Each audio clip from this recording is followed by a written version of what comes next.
Christianity में अगर कामयाब होना है, आपको आवाज सुननी पड़ेगी परमेश्वर की और फोकस रखना पड़ेगा कि ये परमेश्वर की आवाज है, ये शैतान की आवाज है, ये इंसान की आवाज है। और अगर आप इस बात को नहीं पहचान सके, आप मिस कर जाएंगे उस पॉइंट को जिसके लिए परमेश्वर ने आपको बुलाया है। आप साल्वेशन मिस नहीं करेंगे, आप स्वर्ग के अधिकारी हैं, लेकिन एक उस परमेश्वर ने एक आपको ज्योति होने के लिए, एक अगुवा होने के लिए, एक ब्लेसिंग होने के लिए बुलाया है, एक मेजर कॉलिंग के साथ बुलाया है, उसको मिस कर जाएंगे। अपने हाथों को उठा के बोलो, परमेश्वर आज तेरे वचन को मैं सुनूं और समझूं और फलों को लेके आऊं प्रभु यीशु मसीह के नाम में।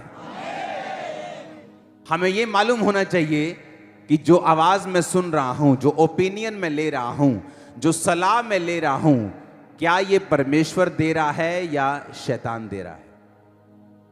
जीसस ने कहा, पतरस मुझे मारा जाएगा, पीटा जाएगा, क्रूस पे चढ़ा दिया जाएगा और मार दिया जाएगा। और पतरस साइड पे ले जाके बोलेगा, खबरदार जो तूने दोबारा ऐसे कहा तो तुझे मालूम नहीं हम तुझसे कितना प्यार करते हैं, तेरे साथ कभी ऐसा नहीं होगा परमेश्वर, खबरदार जो दोबारा ऐसी मरने की बात की तो। जीसस क्राइस्ट ने क्या कहा, वाह तुम मुझसे कितना प्यार करते हैं। ये कहा, क्या कहा, क्या बोला, क्या बोला, शैतान बोला। अभी 5 मिनट पहले तो जीसस बोल रहे थे पतरस को, मैं तुझ पे बड़ी कलीसिया बनाऊंगा, तू पत्थर है, तू ये है, तू वो है, तू परमेश्वर ने तुझ पे बड़े भेद प्रकट किए। अभी तो उसको वो चने के झाड़ पे चढ़ गया होगा और अभी दूसरे पक्ष बोल रहे, ओए तू शैतान है। क्योंकि जीसस को मालूम था कि पतरस के अंदर से जो आवाज निकली है वो किससे निकली है, वो शैतान से निकली है। क्योंकि शैतान रोकता है आपको भी अपना क्रूस उठाने के लिए। जीसस ने कहा, अगर तुम मेरे चेले होना चाहते हो तो क्या करना है, प्रतिदिन क्या करना है, अपना संडे के संडे, संडे थर्सडे, रोज मरना है। उसने कहा, आपको लगता है कि जो लोग आत्मा में किसी लेवल तक पहुंचे हैं, जिन्होंने बुलंदियों को छुआ है, उन्होंने पता नहीं क्या करके आए हैं, कौन सा रिश्वत दे के आए हैं, पता नहीं उनके पास कौन से गहरे भेद हैं। आपको लगता है पता नहीं कौन से गहरे भेद हैं उनके पास। मैं आपको सच कह रहा हूं, ऐसे कोई गहरे भेद नहीं है। उन्होंने रोज मरना सीखा है और छोटी छोटी बातों में प्रभु के साथ वफादार रहना सीखा है। यह उनका भेद है। छोटी बात, किथे आ गया तू, मैं आ गया जी बस नकोदर चौक, और अभी कहां है, घर में मुंह धो रहे हैं। ये छोटा झूठ तुम्हारे लिए क्या है, छोटा, परमेश्वर के लिए क्या है, बड़ा। छोटी चोरी, छोटा व्यभिचार, जितने किसी लेवल तक पहुंचे हैं, कामयाबी के शिखर तक पहुंचे हैं, उनके पास कोई बहुत बड़े गहरे गहरे भेद नहीं हैं, सिवाय इसके कि वो छोटी से छोटी बातों में परमेश्वर के साथ वफादार ठहरें और रोज मरें। रोज मरना कि आज कुछ करने का कुछ और दिल कर रहा है, लेकिन अब प्रेयर टाइम हो चुका है, प्रेयर में चले गए। आज फास्टिंग डे है और आपकी फेवरेट डिश बन गई रसोई में, अगर नहीं खाई तो क्या है, रोज मरना। माफ कर दिया, छोड़ दिया, गुस्सा ठंडा कर लिया, रोज मरना। जिसने आपके बारे में खिलाफत की, आप ही का खाकर थाली में शेक किया, उसको भी क्या करना, माफ करना, मतलब मरना। और जीसस ने कहा, जब तुम मरोगे, जब तुम अपने आप में मर जाओगे, मेरा जीवन तुझ में काम करेगा। फिर तुम क्या करोगे, जब तुम बोलोगे इन जीसस नेम, दुष्ट आत्माएं सुनेंगी और भागेंगी। कहोगे इधर इधर भाग तो इधर भागेगी, इधर बोलो तो इधर भागेगी। जब तुम बोलते हो जीसस ने निकल जाओ, बोलती है वो और बैठती है ऐसी की तैसी थे। शैतान नहीं चाहता आप छोटी बातों में वफादार रहें। कामयाब होना है तो आपको वचन के साथ जुड़ना पड़ेगा, स्पिरिट के साथ जुड़ना पड़ेगा। लोग क्या बोलते हैं कि जिन्नी मालक ने लिखी आ उन्नी भोगनी आ। हां, वचन क्या कहता है? आपने कभी यह सुना वचन क्या कहता है? जीसस ने क्या कहा? जिसने आपको बनाया वो क्या कहता है आपकी उम्र के बारे में? क्या कहता? चलो बताओ कि क्या उम्र लिखी है आपकी, कितनी है बताओ। कितने विश्वास करते हैं जितनी जीसस ने लिखी है वो लिखी है? हाथ खड़ा करो। देखो आधी चर्च है। कई बार फेसबुक पे होना चाहिए जब मैं लाइव करता हूं। नीति वचन 3 उसकी 1 से 8 में लिखा है, हे मेरे पुत्र मेरी शिक्षा को ना भूलना, अपने हृदय में मेरी आज्ञाओं को रखे रहना। ऐसा करने से तेरी उम्र बढ़ेगी और तू अधिक कुशल से रहेगा। क्या कहा जीसस ने? कि हे मेरे पुत्र मेरी शिक्षा को, मेरी आज्ञाओं को अपने हृदय में, कहां पर? के दिमाग में दिल लगा के रखना परमेश्वर के वचनों के साथ। जब दिल लग जाएगा खुदा के वचनों के साथ, तुम उसे तोड़ोगे नहीं। बहुत से, दुनिया की बात कर रहा हूं, बहुत से आदमी, हस्बैंड्स ऐसे हैं जिन्होंने मैरिटल किसी और औरत के साथ अफेयर नहीं किया शादी के बाद, क्योंकि उनकी वाइफ उनसे बहुत प्यार करती थी और वो अपनी वाइफ का दिल नहीं तोड़ सकते थे, सिर्फ इस रीजन से। जब आपके हार्ट में परमेश्वर के वचन के लिए प्रेम पैदा हो जाएगा, क्या लिखा उसने कि अपने हृदय में मेरी आज्ञाओं को रखे रहना और मुझसे वफादार रहना, व्यभिचारी मत बनना, मेरी शिक्षा को ना भूलना, तो क्या होगा? तेरी आयु बढ़ेगी। तुम बढ़ा सकते हो अपनी आयु को। और किसके हाथ में? अब बताओ किसके हाथ में आयु? तुम्हारे हाथ में। वो तो कह रहे सीधा, अगर तुझे लंबा जीना है अपने माता और पिता का आदर कर। और सास और ससुर के लिए इब्रानी भाषा में और कोई शब्द नहीं है, वो भी फादर और मदर ही कहलाते हैं, उनके लिए अलग शब्दावली नहीं बनाई गई। अगर आप सास और ससुर के साथ भी बेइज्जती के साथ पेश आते हैं, आप छोटा जिएंगे, जल्दी बीमार होना शुरू हो जाए। वचन में लिखा है। जब हमें ओपिनियन नहीं मालूम कि परमेश्वर क्या कहता है, हाय मम्मी आज ना मैनू सस ने आ क्या, तू थल्ले ना लगी, जे तू हुन थल्ले लग गई ना तो देखी फिर तेरा हाल की होना। वचन क्या कहता है? जब चर्च में तुम वचन सीख जाओगे कि अपने माता और पिता का क्या कर, दैट्स इट। कोई तो जन हो जिसके सामने तुम झुक सको, ताकि दुनिया तुम्हारे सामने झुक सके। जिसके सामने झुकना हो और तुम अपनी गर्दन को अकड़ा लो, तो तुम दुनिया से छित्तर और मार खाते हो। फिर दुनिया तुम्हें सिखाती है। जिसने बाप की मार खाई है उसने दुनिया को सिखाया है, जिसने बाप की नहीं खाई दुनिया ने उसे सिखाया। हर जना खना सिखाता है। हालेलुया। जब हमें ओपिनियन मालूम होगा जीसस क्राइस्ट का क्या ओपिनियन है, क्या आवाज है मेरे करंट मसले के ऊपर, मेरे बिजनेस के लिए, मेरी लाइफ के लिए, मेरे घर के लिए, मेरे बच्चों के लिए, मसला उस दिन हल हो जाएगा, तुम ब्लेस हो जाओगे। लेकिन वो मालूम कहां से होगा? वचन की गहरी शिक्षा से, बाइबल के साथ जुड़ने से। 10 तरह के गुनाह करके अगर बाइबल पकड़ेंगे तो बाइबल आपसे बात नहीं करेगी, वो आपसे बात करती। उसने मुझसे बात की है 2004-5 में, जब मैं स्ट्रगल कर रहा था अपने फेथ में, हीलिंग नहीं ले पा रहा था, परमेश्वर के वचन ने बात की, हे मेरे प्रिय भाइयों हियाव बांधो, दृढ़ रहो, क्योंकि तुम जानते हो मसीह में की गई मेहनत व्यर्थ नहीं जाती। मुझसे परमेश्वर का वचन बात कर रहा था कि तुझे मेहनत करनी है। 20 मिनट की प्रेयर से 2-3 टाइम तो करता तो तुझे इतनी बड़ी हीलिंग नहीं मिल सकती। तेरी लाइफ में बड़ी योजना, मेहनत करनी स्टार्ट कर। तब 2.5 घंटे, 3 घंटे, 8 घंटे तक चला गया तो परमेश्वर ने उसका उत्तर दिया। वचन बात करता है, अगर आप भी प्यासे हैं वचन को सीखने के लिए, खुदा का ओपिनियन समझने के लिए, उसकी जानकारी लेने के लिए। हालेलुया।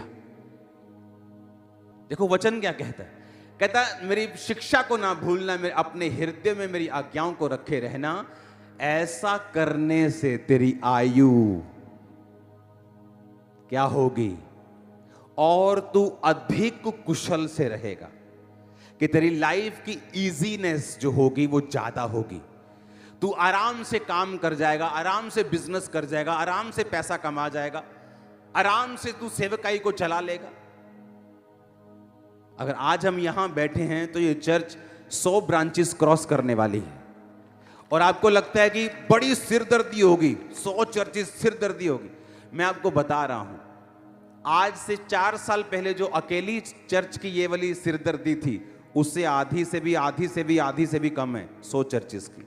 रीजन कि हर साल आप ग्रेस में बढ़ते हैं, हर साल आप वचन की नॉलेज में बढ़ते जाते हैं, हर साल परमेश्वर के साथ आपका संबंध और मजबूत होता जाता है, आप और सीखते जाते हैं। जितना आप सीखते जाते हैं उतना आप आनंदित होते जाते हैं, उतना आपको इजीनेस में चलना आ जाता है, उतनी ग्रेस आ जाती है, हर काम आसान होता है और वचन पूरा होता है। तू अधिक कुशल से रहेगा, अधिक कुशल से, ज्यादा आसानी से तू अपनी लाइफ को बिताएगा। जब तुझे वचन सीख जाएगा, तू वचन को मानने लगेगा, तू अपने शरीर को इग्नोर करने लगेगा, तू आत्मा की बातों को सीखने लगेगा। तो कितना इंपॉर्टेंट है राइट संगति में जाना और वचनों को एग्जैक्टली सीखना जिस तरह परमेश्वर सिखाना चाहते हैं, कितना जरूरी है। देखो, अगर आपकी उम्र पहले से लिखी हुई है कि भाई इसने 70 साल जीना है, तो मेरे को यह बताओ इसको कन्विंस मैं कैसे करूं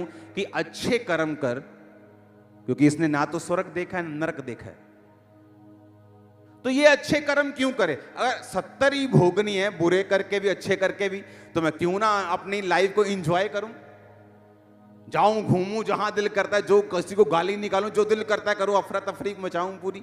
मैंने तो 70 ही जीना है, तो फिर मकसद नहीं रहा। परमेश्वर ने कहा मेरे द्वारा तेरी आयु बढ़ेगी। क्या लिखा भजन संहिता 91 उसकी लास्ट आयत में, मैं तुझे दीर्घ आयु से तृप्त करूंगा और मैं तुझे अपने उद्धार का दर्शन दिखाऊं। हिंदी में थोड़ा सा ट्रांसलेशन सही नहीं है, I will show you my salvation, कि मैं तुझे अपना उद्धार दिखाऊंगा। मतलब परमेश्वर चैलेंज कर रहा है। बोलता है ना, जब कोई बंदा बड़ा कोई बैक वाला होता है, बोलता है तो दसूंगा मैं कौन है, तो परमेश्वर चैलेंज कर रहा है, I will show you my salvation. तेरे बच्चे, तेरा फाइनेंस, तेरी मिनिस्ट्री, तेरी सेहत, तेरी लाइफ, सब कुछ मैं तुम्हें दिखाऊंगा, अपना उद्धार, कि मैं जीवित परमेश्वर हूं, मुर्दा नहीं। कहता आई विल शो यू, मैं तुम्हें दिखाऊंगा। जो परम प्रधान के छाए हुए स्थान में बैठा रहेगा, वो सर्वशक्तिमान की छाया में ठिकाना पाएगा। उसके छाए हुए स्थान का मतलब है, अगर मुझे एक विश्वासी की कुर्सी मिली है, मैं उस कुर्सी को छोड़ नहीं सकता एक सुंदर औरत के लिए, एक दारू के कप के लिए, वो 2, 4, 5, 10 लाख के लिए। वो कुर्सी कैसे छोड़ दी जाए जो विश्वासी की है, एक पाप के लिए? तो परमेश्वर ने कहा जो उसके छाए हुए स्थान में बैठा रहेगा वही उसकी सुरक्षा को पाएगा, दूसरा नहीं। आमीन। हमें मालूम होना चाहिए कि परमेश्वर की थिंकिंग, सोच उसका क्या है। मेरी लाइफ, मेरी उम्र, मेरे बच्चे, मेरी फैमिली, मेरे फाइनेंस के बारे में परमेश्वर क्या कहता है। हालेलुया। तो आपकी उम्र डिसाइडेड नहीं है, आपके परमेश्वर ने आपको चॉइस दी है। आप लंबा जीना चाहते हैं, थोड़ा जीना चाहते हैं, अच्छा जीना चाहते हैं, बुरा जीना चाहते हैं, वो आपकी मर्जी। 3 आयत में लिखा, कृपा और सच्चाई तुझसे अलग ना होने पाए, वरन उनको अपने गले का हार बनाना और अपनी हृदय रूपी पट्टियों पर लिखना। तो तू परमेश्वर और मनुष्य दोनों का अनुग्रह पाएगा, तू अति बुद्धिमान होगा। तू अपनी समझ का सहारा ना लेना, वरन संपूर्ण मन से यहोवा पर भरोसा रखना, उसी को याद करके सब काम करना, वह तेरे लिए सीधा मार्ग निकालेगा। अपनी दृष्टि में बुद्धिमान ना होना, यहोवा का भय मानना, बुराई से अलग रहना, ऐसा करने से तेरा शरीर भला और चंगा और तेरी हड्डियां पुष्ट रहेंगी। अगर आप इब्रानी भाषा में से पढ़ें तो उसमें लिखा, तेरी हड्डियों की ग्रीस कभी खत्म नहीं होगी। तो 70 का भी होगा तो पुष्ट होगा, तेरा शरीर भला और चंगा होगा। क्योंकि आप जैसे ही 60 में एंटर करेंगे, अब आप बोलने लगेंगे मैं हूं बुढ़ा हो चला, ऑटोमेटिकली मेरे गोडे का जाणगे, मेरे मोढे दर्द करनगे, मैनू साह हौली हौली आऊगा। क्योंकि ये आपने देखा है कहां पर, उस गिरे हुए संसार के अंदर जो शरीर और शैतान के द्वारा चलता है। जिस दिन आप उस संसार को छोड़ के बाइबल के अंदर घुस जाएंगे और अपने फोटो को देखेंगे, और अब परमेश्वर कहते हैं जब तू बूढ़ा भी हो जाएगा, तेरी हड्डियां पुष्ट, तेरा शरीर भला और चंगा रहेगा। अब जब एक बूढ़े व्यक्ति को यह वचन मालूम होता है, वो क्या करे? वो इस वचन को क्लेम करे, बाइबल के अनुसार चलना शुरू करे, वो प्रार्थना करनी शुरू करे, वो रोजे रखने शुरू करे, वचन पे चलना शुरू करे, बिब्लिकल स्टैंडर्ड्स को पूरा करना शुरू करे। वो कहता मैं तेरी जवानी को उकाब के नई कर दूंगा।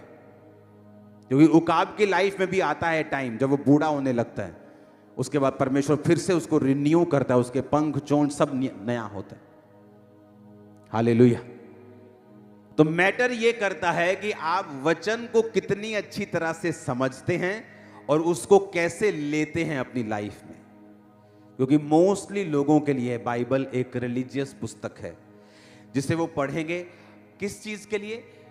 आधा घंटा पढ़ना है, 2.5 घंटे पूरे करने हैं। आप रॉन्ग दिशा में जा रहे हो। आपको बाइबल खोलनी है अपना आप जानने और समझने के लिए और परमेश्वर को समझने के लिए। जितना आप परमेश्वर को समझेंगे, आप अपने आप के बारे में समझेंगे कि परमेश्वर ने आपको किस तरह से बनाया है और वो आपको किस तरह का देखना चाहता है। आपका हार्ट जब बनाया गया था तो एक्चुअल में उसे हजारों सालों के लिए फंक्शन करने के लिए बनाया गया था। पता है कि नहीं? आदम की उम्र कितनी थी? 900 कुछ साल। अभी तो 900 कुछ साल थी, सबसे बड़ी शायद 969 साल थी। ये तब थी जब वो गिर गए थे ग्रेस से। इमेजिन करो कि गिरने के बाद थी 1000 साल जब पाप कर लिया था। सोचो अगर वो पाप ना करते, ये किडनियां, ये हार्ट, ये लीवर हजारों सालों के लिए काम करने के लिए बनाया गया था। इमेजिन परमेश्वर की टेक्नोलॉजी देखो क्या थी। आपके बाथरूम की पाइप्स होती हैं ना, जहां से सब यूरिन, सब पेशाब निकलते हैं। अगर आप उस पाइप को खोलेंगे 10 साल बाद तो पूरी गल जाती, पाइप मिलती नहीं, क्योंकि आपके यूरिन में एसिड होता है। वो एसिड जा जाके पाइप को भी गला देता है, लोहे को भी गला देता है, प्लास्टिक को भी गला देता है, जिसे गलने में जमीन में हजारों साल लगते हैं। और वो कहां से निकलता है? आपके अंदर से। बाथरूम आपके अंदर से, वॉशरूम, यूरिन आपके अंदर से निकलता है, लेकिन आपके अंदर को कभी चोट नहीं पहुंचाता। किस तरह का टेक्नोलॉजी, किस तरह का परमेश्वर ने आपको बनाया, आप इमेजिन करके देखो। और आपको कुछ नहीं होता। आप बाथरूम होल्ड भी करके बैठते हैं कितनी कितनी देर, 2-2, 3-3 घंटे। तो जितना एसिड आपके अंदर है वो तो फाड़ दे सारी बॉडी, लेकिन आपको कुछ नहीं होता। आपका हार्ट 1000 साल के लिए काम करता था। जब आप सुधरे नहीं, बंदा जब सुधरा नहीं, तो परमेश्वर ने कहा बस इसकी शक्ल में ज्यादा लंबा नहीं देखना चाहता। ये ऐसा नहीं कि सब नरक चले जाएं, तुम्हारी उम्र 120 होगी। मूसा 120 का जब हो गया, बाइबल कहती है उसका शारीरिक ढांचा कमजोर नहीं था और मूसा की आंखें बिल्कुल सही देखती थी। आप वंडरफुली, फियरफुली बनाए गए हैं। आप जबरदस्त क्रिएशन हैं परमेश्वर की। आप बूढ़े हों, आप जवान हों, कोई भी हो, जब आप बाइबल को पढ़ना स्टार्ट करेंगे और समझना स्टार्ट करेंगे, आप अपनी लाइफ में जीतना शुरू कर देंगे। वो फाइनेंशियल इशू हो, वो फिजिकल हो, वो मैरिटल हो, वो सेवकाई हो, वो कोई भी हिस्सा हो जिसके लिए आप बुलाए गए हो, आप एग्जैक्टली अगर आपको समझ आ गया कि प्रभु का ओपिनियन क्या है, परमेश्वर क्या सोचता है और शैतान क्या है और शरीर की आवाज क्या है। कितना इंपॉर्टेंट है बाइबल के साथ रोज समय बिताना। कितना बड़ा नुकसान आप अपना खुद कर रहे हो बाइबल ना पढ़ के। जब मैं अपने प्रेयर रूम में होता हूं और अगर मैंने बाइबल नहीं पढ़ी प्रार्थना के दौरान, मुझे कंप्लीट फील नहीं होता। मुझे जितने गहरे भेद आज तक परमेश्वर ने दिए हैं, वो अपने alone time with God, just परमेश्वर को समझने के लिए खुद अपने लिए बाइबल पढ़ता हूं जब मैं, तब परमेश्वर ने दिए। मैंने आपको बताया कि प्रीचिंग करने के लिए मैं बाइबल नहीं पकड़ता हूं कि मुझे ये सरमन देना तो मुझे बाइबल पकड़ूं, मैं सीखूं, मैं समझूं, फिर दूं। क्योंकि जो होली स्पिरिट जब आपको सिखाता है, आंखें खोल देता है वो आपकी। इमेजिन करो कितना बड़ा ट्रेजर, कितना बड़ा खजाना आप मिस कर रहे हो जब आप रोज बाइबल को समय नहीं देते हो। कितने लोगों के पास बड़ी बाइबल नहीं है, संपूर्ण बाइबल नहीं है? हाथ खड़ा करो। बड़ी बाइबल नहीं है जिनके पास, ले लो। ओके, नहीं तो आज मेरे पास होती, मैं फ्री बांटता हूं, आपको मालूम है। कोशिश करो लेने की, नहीं तो अगले संडे में दे दूंगा। हालेलुया।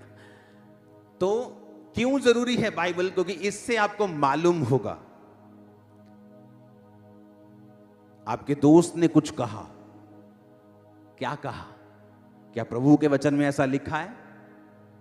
जब आप सीख जाएंगे परमेश्वर के वचन में क्या लिखा है, आप जीतना सीख जाएंगे, आप अधिक कुशल से रहेंगे, आपकी आयु बढ़ेगी, वो आपके सीधे रास्तों को निकालेगा। उसने कहा कि वो तेरे लिए सीधा मार्ग निकालेगा, उसी को याद करके, सब स्मरण करके सब काम करना। आज लोगों की प्रॉब्लम यह है कि 40 के हो गए, 50 के हो गए, अभी तक सीधा मार्ग नहीं मिला, अभी तक सेटिंग ढूंढ रहे हैं, सेटिंग। अगर 30 साल के होने पर भी आप सेटिंग ढूंढ रहे हैं तो भाई साहब प्लीज अपनी सेटिंग कर लीजिए, प्रभु के सामने रोइए, बैठिए, गिड़गिड़ाइए और सेटिंग कीजिए। आप मेरी बात समझ रहे कि नहीं? उसने कहा उसको याद करके सब काम करना, वो तेरे लिए सीधा मार्ग निकालेगा, तुझे बताएगा तुझे अपने लाइफ में क्या करना है, मैरिज में क्या करना है, अपने फाइनेंस में क्या करना है। तेरे लिए सीधा रास्ता वो निकाल के देगा जब तू उसको याद करके सब काम करेगा। उसको याद करने का मतलब वचन को याद करना, कि वचन दिमाग में होना चाहिए, दिल में होना चाहिए कि ये वचन में लिखा है कि नहीं लिखा, मैं यहां जाऊं कि ना जाऊं, अब मैं प्रेयर करूं, ये काम मैं कर सकता हूं कि नहीं कर सकता हूं। आप दुनिया को नाराज नहीं करना चाहते, आप उनके सारे त्योहारों को भी मानना चाहते हो और जीसस को भी खुश करना चाहते हो। ऐसा पॉसिबल नहीं। एक जना खुश होगा, या उनको कर लो या जीसस को कर लो, दैट्स इट। और जीसस के हाथ में वो लाइफ है जैसे दुनिया का कोई अमीर बंदा भी आपको नहीं दे सकता। वो लाइफ उसके हाथ में है, आप लोगों के लिए, आपके बच्चों के लिए, आपके जनरेशंस के लिए वो सोचता है, वो आपके लिए अकेला नहीं सोच रहा। इसलिए वो शिक्षाएं भूल जाओ जो आपने सीखी हैं मसीह में आने से पहले, अनलर्न कर दो, उसे निकाल दो और अपने दिमाग को रिन्यू करो। रोमियो का वचन कहता है कि अपने मन को, अपनी स्पिरिट को रिन्यू करना है। जैसे स्पिरिट तुम्हारी बपतिस्मा लेने के बाद नहीं हुई, अब अपने मन को ट्रांसफॉर्म करना है, अपने दिमाग को ट्रांसफॉर्म करना है, वचन के अनुसार उसको चलाना सिखाना है। उसमें फायदा किसका होगा? आपका। खरबों का खजाना है आपके हाथ में बाइबल, उसे खोलो, पढ़ो, समझो, खुदा बात करेगा आपसे। दिमाग हिल जाएगा जिस दिन वो बात करेगा, बोलेगा याओ परमेश्वर तू सचमुच जीवित परमेश्वर है, मैं कहां फंसा हुआ था, तू मुझे कहां लेके जाना चाहता था। जब उसके साथ समय व्यतीत करेंगे, रोज प्रेयर में जाएंगे, फास्टिंग में जाएंगे, एक छोटी चीजों में वफादार रहेंगे। कौन सी चीजें? बोलो पड़ोसी को, छोटी चीजें, छोटी बातें। अगर आप उसमें वफादार रहेंगे परमेश्वर के साथ, वो आपको बड़ी चीजें देगा, बड़ा मसा देगा, बड़ी सेवकाइयां देगा, बड़े काम देगा, बड़े फाइनेंस देगा। आमीन ऊंचे वाला चाहिए चर्च। हालेलुया। किसी के गिरने का कारण नहीं बनना, किसी की तरक्की का कारण बनना है। कई बार अब टेस्टिमनी सुनते हैं कि मैं 35 साल से वेट कर रही थी बेबी का, मैं 22 साल से वेट कर रही थी। एक दिन आपने प्रेयर की थी स्पेशल आगे बुला के, वो क्या था? परमेश्वर ने उस दिन प्रोफेटिक वर्ड दिया कि आज इनको आगे बुलाकर इन पे स्पेशल प्रेयर करना है। और अब तक टेस्टिमनीज आती हैं उन चीजों की, सुनते हो आप ना। इजराइल से मुझे शॉल मिले, प्रेयर शॉल लोग लेके आए मेरे लिए, प्रेयर शॉल। और वो शॉल मैं अपने प्रेयर रूम में ले गया और परमेश्वर ने कहा कि इस प्रेयर शॉल से सब पे ले हैंड करना है बड़ी मीटिंग्स में। और मेरे रूम में पड़ा है वो। अब क्या होगा जब परमेश्वर आपको आवाज देता है, उसमें आपकी हीलिंग भी छुपी रहती है, डिलीवरेंस भी छुपी रहती है। और जब बिना आवाज के एक पास्टर काम करेगा, वो स्ट्रगल करेगा अपनी लाइफ, सेवकाई में स्ट्रगल, फाइनेंस में स्ट्रगल, हर चीज में उसको स्ट्रगल लगता है। और बहुतेरे तो बुलाए नहीं गए हैं इंडिविजुअल सेवा करने के लिए, अलग सेवा करने के लिए नहीं बुलाए गए हैं, पर उनको शौक है। आपको शौक है, इसका मतलब ये नहीं परमेश्वर ने उसको अप्रूव कर दिया।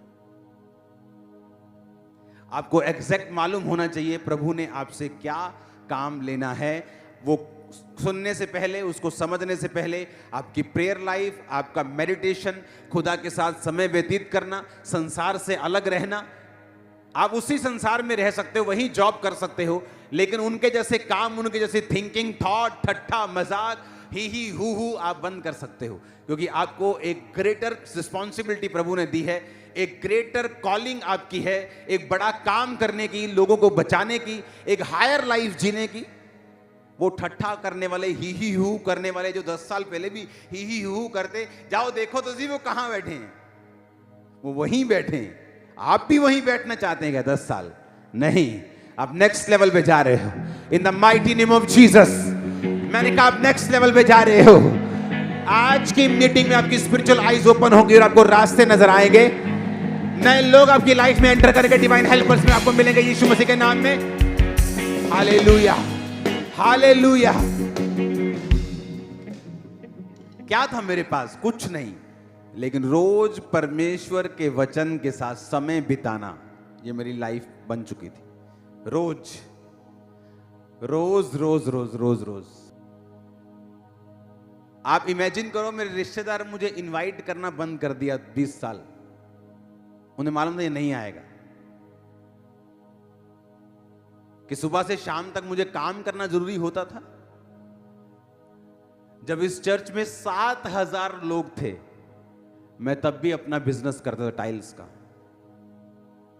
आज 200 लोग हो जाएं, प्रभु वड्डी कट्टी, मैं काम छट लगा। हालेलुया। 7000 लोग, और फिर भी मैं काम कर रहा था। चाहे मेरा अपना ही बिजनेस था, वो मेरी फैमिली बिजनेस था। और जब मुझे लगा कि अब बहुत ज्यादा लोग बढ़ गए हैं, मुझे समय देना पड़ेगा और मैं उस बिजनेस को कंटिन्यू नहीं कर सकता, उसमें मेरी जो पवित्रताई है उसमें अगर कमी हो सकती है, तो बिजनेस को मैंने चेंज किया। आज भी मैं अपने बिजनेस से कमाता हूं, चर्च की ऑफरिंग मेरे पास नहीं आती। अगर आप 100 रुपए डाल के जा रहे हो तो खुदा के कामों के लिए जा रहे हैं। आपकी ऑफरिंग में मैं देखता भी नहीं हूं, सिर्फ बैंक से मैसेज आता है। वो रिश्तेदार आए थे ना ढूंढने, उनको भी मिला, कुछ नहीं था, वो बैंक चले गए थे। आपने डाला 25, 50, 100 लोग उसे गिनेंगे। इन हाउस सीए, बाहर के सीए, अंदर के सीए, सब उसे चेक करेंगे, बैंक में चला जाएगा। जो भी लेना है उसके बाद चेक से लेना है, उसके ऊपर भी टीम्स बैठी हैं। वो एक मशहूरी आती थी ना, ढूंढते रह जाओगे यहाँ। कि सारा कुछ तो चला गया भाई। अगर मुझे पैसा कमाना होता, मैं यहां नहीं होता, मैं यूएसए में होता। आज भी अगर मुझे पैसा कमाना है, मैं यूएसए जा सकता हूं, मैं इतना कमा सकता हूं अपने इसी काम से कि मैं एक प्लेन ले सकता हूं 1 साल में, अपना पर्सनल। अगर मुझे कमाना है मैं चला जाऊंगा, मुझे यहां जरूरत नहीं है 2 नंबर की कमाई की। अगर मुझे कमाना है, मेरे लिए दुनिया खुली है। आपको यह समझना है कि परमेश्वर क्या चाहता है। पैसा कमाना और परमेश्वर के काम को मिस कर जाना वो श्राप के समान है। और किसके लिए कमाना? क्या सोने के सूट डाल लोगे? चांदी के सेब खा लोगे?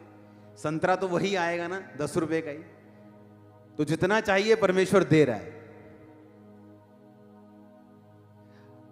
इन डिस्ट्रैक्शन से जब हट जाओगे ना और परमेश्वर पर ध्यान लगा लोगे, सुधर जाओगे तो, और ब्लेस हो जाओगे। क्योंकि गरीब को क्या लगता है, अमीर की जब वो दिखता है, ओ बल्ले रोज चिकन मटन चलता हो ना। और अमीर के घर में भी हफ्ते में 1 दिन पक रहा है। क्यों? पैसा बहुत है लेकिन सेहत का ध्यान रख रहा है। गरीब के घर में भी 1 दिन पक रहा है, खाना रोज चाहता है पर पैसे नहीं है। पर खा दोनों एक टाइम रहे हैं, पर गरीब कुड़कुड़ करता जा रहा है बेचारा। इसलिए परमेश्वर ने कहा जो गरीब है वो दुखी ना हो। रोने वाले ऐसे हो जैसे रोते नहीं, आनंद करने वाले ऐसे हो मानो आनंद नहीं करते। क्योंकि ध्यान कहां लगा के रखना है? परमेश्वर की ओर। ये अगर आज नहीं है कल आ जाएगा, डोंट वरी। खुदा को संभाल के रखो। बैलेंस खुदावन करके रखता है। कोई अमीर है इसका मतलब ये नहीं वो 24 घंटे मांस मच्छी मटन और पनीर खा रहा है। दिमाग में रखो कि खुदा ने आपको एक काम सौंपा है, पवित्रताई में रह के उस काम को पकड़ो, उस पे चलो। वो आपकी लाइफ को हेवन कर देगा धरती के ऊपर। आप ब्लेस हैं यीशु मसीह के सामर्थी नाम में। मैंने कहा ब्लेस हैं यीशु मसीह के सामर्थी नाम।